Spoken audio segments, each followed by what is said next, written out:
वहीं अब प्रदेश में डेल्टा प्लस वेरिएंट के 7 मामले सामने आ चुके हैं अब तक। वहीं जीनोम सीक्वेंसिंग मशीन लगाने की भी तैयारी चल रही है, लेकिन बड़ा सवाल ये उठता है कि एक तरफ कोरोना की दूसरी लहर से हम धीरे धीरे उभर रहे हैं, वहीं तीसरी लहर का भी खतरा मंडरा रहा है। उसी बीच कोरोना के ये तमाम वेरिएंट जो सामने आ रहे हैं, डेल्टा प्लस की बात करें या ब्लैक फंगस, व्हाइट फंगस या ग्रीन फंगस की बात करें, तो इसको लेकर सरकार की अब क्या तैयारी? क्योंकि वैक्सीनेशन अभियान तो चल रहा है, लेकिन वो सिर्फ कोरोना महामारी के लिए कि महामारी का एकमात्र उपाय वैक्सीनेशन है, लेकिन वही तमाम जो वेरिएंट है उसके लिए क्या तैयारी है? तो वहीं कल विश्वास सारंग ने भी कहा कि जीनोम सीक्वेंसिंग की जो मशीन है वो प्रदेश में लगाई जाएगी, भोपाल में लगाई जाएगी, जिससे जो रिपोर्ट है जांच की जो 22 दिन में आ रही थी वो अब 5 दिन में हमें मिलेगी और जल्द से जल्द हम इसके लिए भी तैयारियां पूरी कर लेंगे।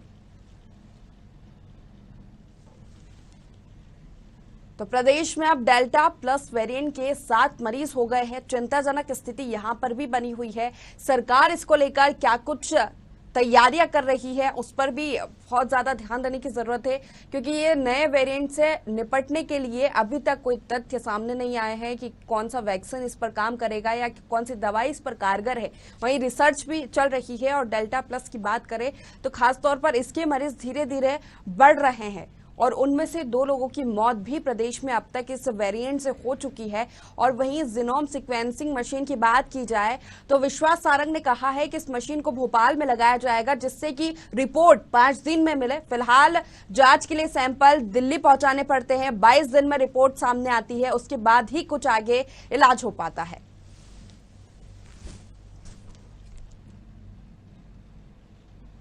और इसी खबर पर चर्चा के लिए हमारे साथ जुड़े एडिटर इन चीफ डॉक्टर शिशिर उपाध्याय। शिशिर जी, जिस तरह से हम कोरोना की दूसरी लहर से धीरे धीरे उभर रहे थे, तीसरी लहर का खतरा मंडरा रहा है, लेकिन वहीं बीच में कोरोना के जो तमाम वेरिएंट सामने आ रहे हैं, डेल्टा प्लस की बात करें तो अब प्रदेश में 7 मरीज हो चुके हैं, वहीं 2 मरीजों की मौत भी हो चुकी है इस वेरिएंट से। तो अब सरकार की क्या तैयारी है इन तमाम चीजों से निपटने की?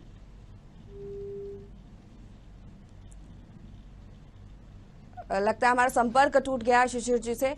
तो हम बात कर रहे हैं अनलॉक की भी स्थिति बनी हुई है, धीरे धीरे अनलॉक भी सरकार कर रही है, लेकिन वही ये जो नए वेरिएंट है इसका भी खतरा प्रदेश पर मंडरा रहा है। चिंताजनक स्थिति बनी हुई है। सरकार की बात करें तो सरकार भी अपनी निगाहें इस पर रखी हुई है, किस तरह से रिसर्च इस पर की जा रही है, ये वेरिएंट के क्या लक्षण हो सकते हैं, किस तरह से ये वेरिएंट फैल रहा है, या कोविड पॉजिटिव होने वालों को ही डेल्टा प्लस वेरिएंट के लक्षण समझ में आ रहे हैं, इस पर भी रिसर्च चल रही है।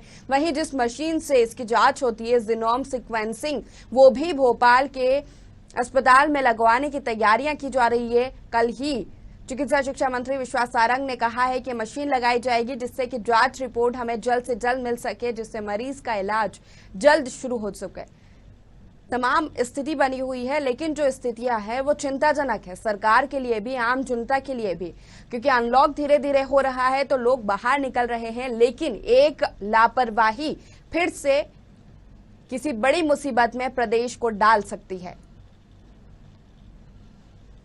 अब तक प्रदेश में डेल्टा प्लस वेरिएंट के 7 मरीज हो चुके हैं और वही 2 मरीजों की जान भी जा चुकी है। इस नए वेरिएंट से निपटने की सरकार की क्या तैयारी है, ये भी देखने की जरूरत है।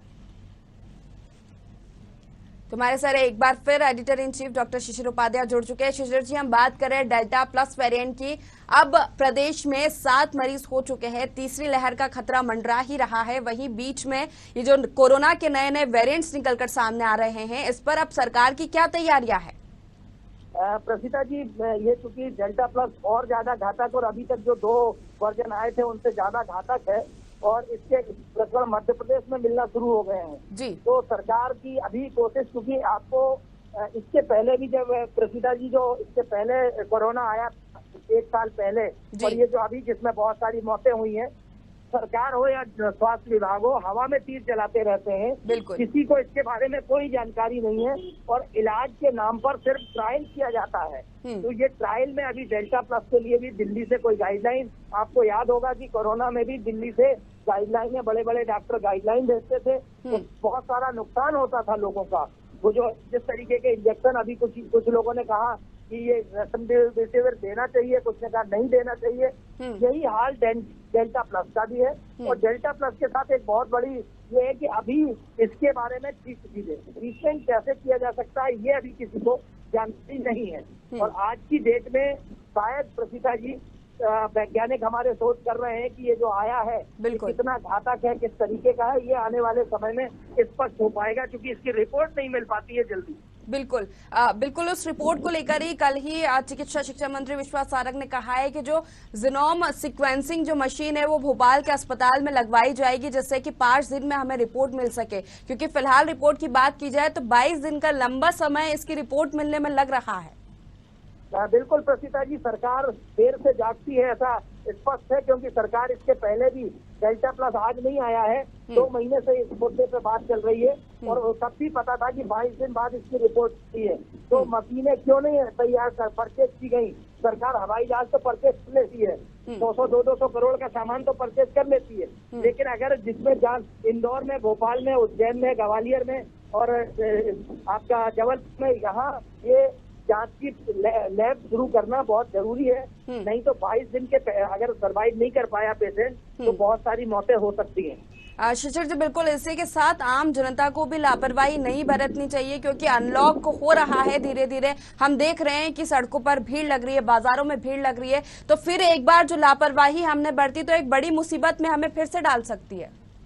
बिल्कुल प्रसीता जी, मध्य प्रदेश के मुख्यमंत्री स्वयं लोगों से अपील कर रहे हैं कि वो मास्क लगाएं, सोशल डिस्टेंसिंग का पालन करें। लेकिन जो देखा जा रहा है बाजार में, जनता ऐसा लगता है कि लापरवाही की पराकाष्ठाएं हैं, भीड़ में घूम रही है, मास्क नहीं लगा रही है, और जितनी मौतें हुई हैं। अब डेल्टा प्लस जिस तरीके से आया है, और अगर हम खुद नहीं चेते, आम आदमी को सावधानी रखना पड़ेगा, मास्क रखना पड़ेगा, डिस्टेंसिंग का पालन करना पड़ेगा, नहीं तो ये और भयावह स्थिति हो सकती है। अभी तो शमशानों में जगह नहीं मिली थी, अस्पतालों में जगह नहीं मिली थी, लोगों के घरों में मतलब सारा सिस्टम फेल हो गया था। और वही स्थिति अगर हम सुधरे नहीं तो फिर एक बार वही स्थिति की पुनरावृत्ति ना हो, इसके लिए आम जनता को तुरंत सावधानी रखना पड़ेगी कि इस तरीके की घटना ना हो। सावधानी रखें, मास्क लगाएं, सोशल डिस्टेंसिंग का पालन करें, और एक सबसे इम्पोर्टेंट है वैक्सीनेशन जरूर करवा लें। डेल्टा प्लस अगर मान लीजिए उसका कोई अभी इलाज नहीं है, तो जिन लोगों ने वैक्सीनेशन करवा लिया था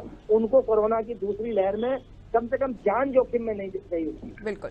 चलिए, बहुत बहुत शुक्रिया शिशिर जी हमारे साथ जुड़ने के लिए और तमाम चर्चा के लिए। तो प्रदेश में डेल्टा प्लस के मरीज 7 हो चुके हैं, लेकिन अपील लगातार यही की जा रही है कि अनलॉक तो हुआ है लेकिन सावधानी बरते, क्योंकि एक बार फिर लापरवाही बड़ी मुसीबत में डाल सकती है।